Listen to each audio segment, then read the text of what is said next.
Okay, we're getting ready to brush hog the fields. So what we did, the guys prepped it. George and Dave prepped this for me, attached the brush hog, and there are 3 products that we use today. The DHP for the fuel, we've talked about that before.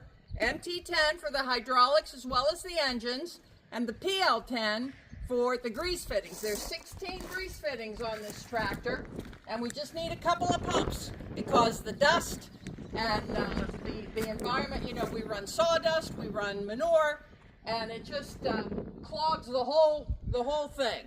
David, did I forget anything? No. Okay, we got it all. I'm going on the tractor. See you later.